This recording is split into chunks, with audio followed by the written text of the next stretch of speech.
Doctor, let's talk about cancer a little bit and how vitamin D may help that disease. And I like the example that you gave with the I Love Lucy assembly line, seeing one of the classic moments in all of television. But talk about that a little bit and why you use that example. So, so the question of cancer is, how do we think cancer forms? And we think the analogy I use in the book is the I Love Lucy assembly line where she's making candy in the candy factory. And it's a germane example because I come from the Detroit area and the auto industry is all about assembly lines. Okay, so when a cell is going through its developmental stages along the way, things get added on and screwed on, and it's like an assembly line.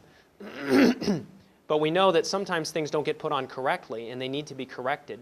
Okay, but if the assembly line is moving too quickly, those corrections can't happen. Okay, so anything that speeds up cell cycle, makes the assembly line move faster, is going to adversely affect your risk for cancer. Risk for cancer is going to go up. Anything that doesn't allow the right people to come in and correct a mistake, your risk for cancer is going to go up.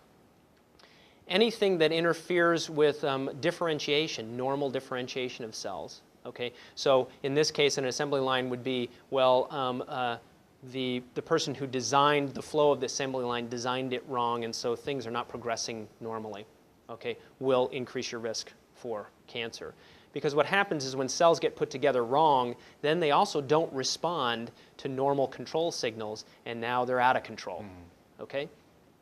So in this analogy, you can look at all these different points, and vitamin D is important at all of these points. Vitamin D is important. There's these cell cycle inhibitors, proteins, P21 and P27.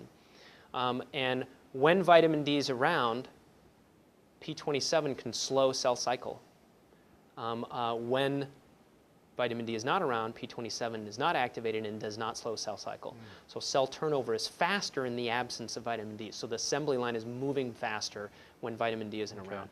Vitamin D is also important in normal differentiation of cells. So it cooperates with all these other growth hormones, estrogen, testosterone, growth, somatomedins, or human growth hormone. And they all together sit down like a design team and they say, okay, here's how we're going to put this together. Now, when several pieces of the design team are missing, you're more likely to not put this thing together right, and that leads to problems. Okay, so the absence of vitamin D can lead to abnormal differentiation of a cell, whereas in its presence, it follows the normal course of differentiation. And this probably has to do with vitamin D activating certain genes that are really important in directing cell development. Vitamin D is also important in apoptosis.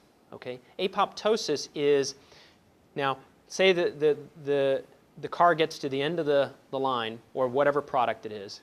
I don't want to diss the auto industry. They get to the end of the line and it's just not working right. They try and get the toaster to work and the elements aren't coming on. What are we going to do with it? Well, you'd like to destroy the product so it doesn't go to market, or recycle it somehow.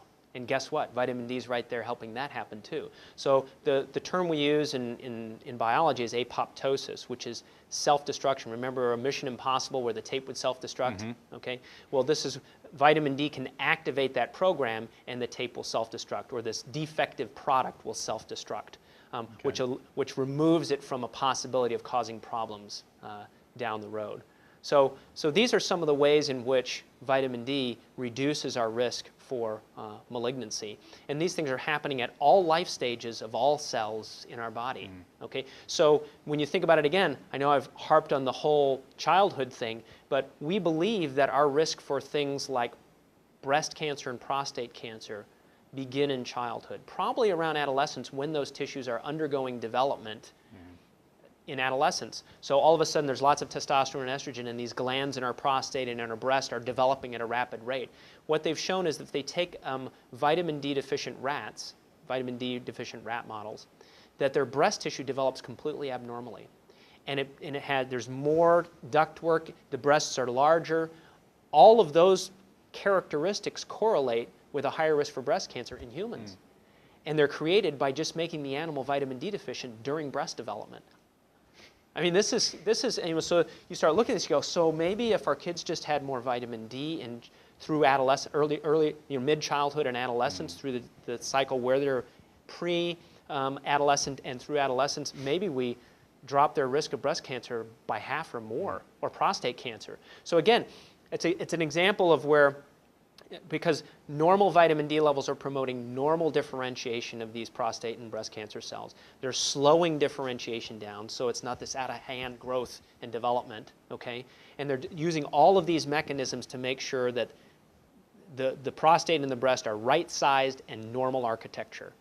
And that can only serve you well as your breasts go through their life cycle and your lifetime. And again, so something going on during development, during the construction phase of things, because of the absence of vitamin D, increases your risk for a disease at the back end of life in your 50s and 60s. And so vitamin D is really a critical nutrient on all kinds of levels for lowering your risk for cancer.